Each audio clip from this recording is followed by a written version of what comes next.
जय सच्चिदानंद। लीजिए, आज फिर उपस्थित हो गया हूँ एक नए विषय, नए टॉपिक ऊपर चर्चा करने के लिए। हमारा जो चर्चा रहता है वो हमेशा अध्यात्म दर्शन के ऊपर रहता है।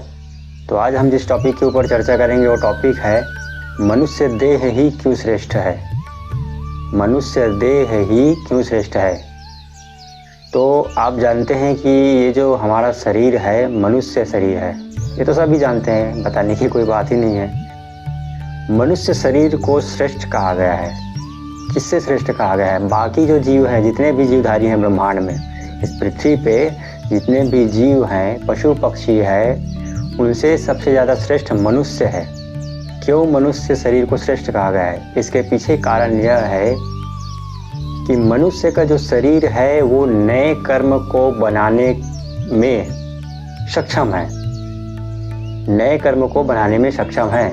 अब जैसे एक शेर है, एक कुत्ता है, बिल्ली है, कोई पक्षी है, ये जो जीव जंतु है 83,99,999 में से हैं।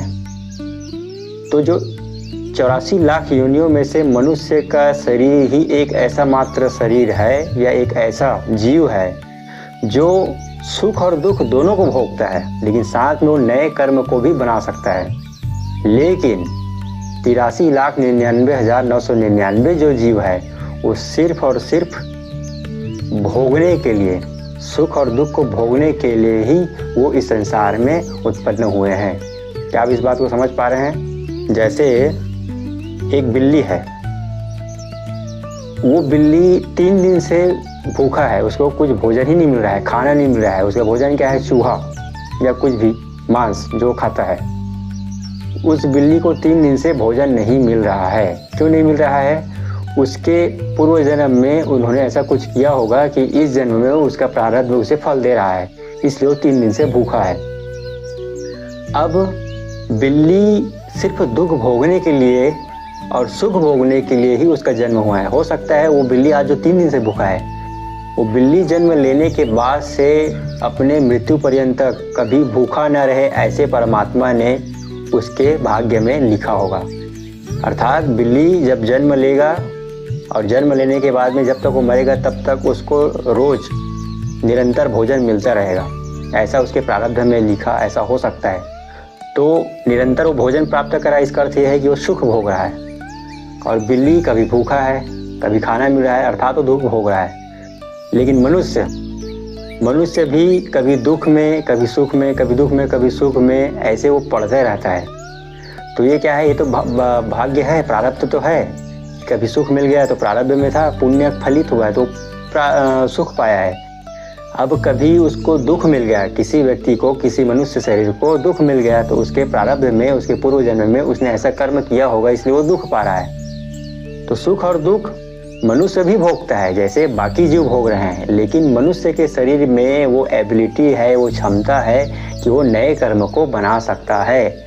लेकिन वही अगर आप कहें बिल्ली, कुत्ता, पशु पक्षी, कोई भी मनुष्य को छोड़ के जितने भी जीव हैं, पेड़ पौधे, सांप बिच्छू, वो सिर्फ सुख और दुख को भोगने के लिए ही जन्म लिए हैं। वो नए कर्म नहीं बना सकते, वो भगवान का पूजा नहीं कर सकते, वो भगवान का आराधना नहीं कर सकते। वो जो उनके कर्म शेष है उसको शून्य करने का ऐसा कोई भी कर्म वो कर ही नहीं सकते। लेकिन मनुष्य के अंदर वो क्षमता है, मेरे प्रारब्ध में, मेरे पूर्व जन्म में कोई कर्म शेष है, उसको मैं काट सकूं, उसके लिए मैं कर्म कर सकता हूं। वो क्षमता मेरे अंदर है, उसका विधान है। मनुष्य योनि के लिए उसका विधान है, लेकिन पशु पक्षी के लिए ये कोई विधान नहीं है। बिल्ली अगर हवन भी कर ले, कोई यज्ञ कर ले, कोई, वैसे तो ये सब कर ही नहीं सकते, उनको इसका ज्ञान ही नहीं है। लेकिन अगर वो ये भी कर ले तो भी उनका पाप कटने वाला नहीं है, प्रारब्ध शून्य होने वाला नहीं है। वो सुख और दुख को भोगने के लिए ही जन्म लिए हैं। लेकिन मनुष्य सुख और दुख को भोगते हुए नए कर्म कर सकता है, नवीन कर्म कर सकता है और अपने भविष्य को निर्धारित कर सकता है। इसलिए मनुष्य को भगवान की भक्ति करना चाहिए, ऐसा शास्त्रों में वर्णन है। मनुष्य जन्म मिला है भगवान को प्राप्त करने के लिए, तो भगवान को प्राप्त करने के लिए मनुष्य को हमेशा तप करते रहना चाहिए, भक्ति करते रहना चाहिए, प्रयत्नशील होना चाहिए। अब देखिए, मनुष्य देह के अंदर सामर्थ्य है, वो नए कर्म कर सकता है, अपने भविष्य को निर्धारित कर सकता है, भगवान को प्राप्त कर सकता है। इसलिए मनुष्य शरीर, मनुष्य देह अति महत्व के हैं, महत्वपूर्ण हैं बाकी जीवों से। इसीलिए जो देवता है वो भी मनुष्य शरीर को पाने के लिए तरसते हैं। समझ पा रहे आप इस बात को? देवता भी मनुष्य जन्म पाने के लिए तरसते हैं। क्यों? क्योंकि मनुष्य का शरीर ही एकमात्र माध्यम है जिससे आप नए कर्म करके और उच्च से उच्च पद को प्राप्त कर सकते हैं, भगवान के धाम को प्राप्त कर सकते हैं, मोक्ष प्राप्त कर सकते हैं। ये जो चक्र है जन्म मरण का, उसको काट सकते हैं, खत्म कर सकते हैं। देखिए जो देवता हैं अभी स्वर्ग लोक में है, वो देवता कैसे, उनका पुण्य है, उनका कर्म है, उनका तप इतना प्रबल है कि उनको देवता का पद प्राप्त हुआ है। लेकिन देवता का जो पद है वो परमानेंट नहीं है, स्थायी नहीं है, शाश्वत नहीं है। जिस दिन उनका पुण्य समाप्त हुआ, उनका बल, तप का जो बल है, भक्ति का बल है, वो समाप्त हुआ, उस दिन वो वापस स्वर्गलोक से पटक दिए जाएंगे, अर्थात वो देवता नहीं रहेंगे। अब उस देवता के बदले में जिसका कर्म, जिसका भजन, जिसका भक्ति प्रबल हो और वो मांगे वरदान कि मुझे भी देवत्व स्वर्गलोक चाहिए, तो उनको देवता बनाया जाएगा। अब जो देवता है उनका कर्म शून्य हुआ, उनका भजन शून्य हुआ, तो स्वर्गलोक से वापस आ जाते हैं। लेकिन आप ऐसी भजन करें, ऐसी भक्ति करें कि आपका मोक्ष हो जाए, भगवान के पास चले जाएं, अर्थात आप आत्मा हैं, परमात्मा में मिल जाए, तो जन्म मरण के जो चक्र है वो कट गया। आप देवता बनेंगे, पुण्य समाप्त होगा, वापस से फिर किसी योनि में जन्म लेना पड़ेगा, हो सकता है मनुष्य जन्म लेना पड़े। तो ये चक्र है ना, देवता बन गए, फिर मनुष्य बन गए, मनुष्य बनने के बाद में आप फिर कुछ प्रबल पुण्य के काम किए, फिर देवताओं को प्राप्त किए। ये भी एक चक्र है, ये भी सुख भोग रहे हैं, फिर जन्म ले रहे हैं, फिर कर्म कर रहे हैं, तो ये भी एक चक्र है। लेकिन मनुष्य शरीर में रहते हुए हम ऐसा कर्म करें कि ये भी चक्र कट जाए। देवता का जो पद है वो प्राप्त होना ये भी कोई बड़ा नहीं है। अगर हम अच्छे से भजन करें, अधिक पुण्य अर्जित कर ले, तो देवता का पद भी हमें प्राप्त हो सकता है।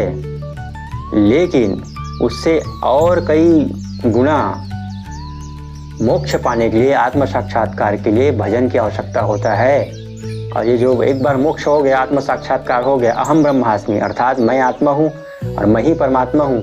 अगर भजन से, तप से मैं जान लूँ कि मैं ही परमात्मा हूँ, मैं तत्वदर्शी हो जाऊँ, तो देवता भी यहाँ पर, देवता का जो पद है वो भी यहाँ पर कोई बहुत बड़ा चीज़ नहीं है।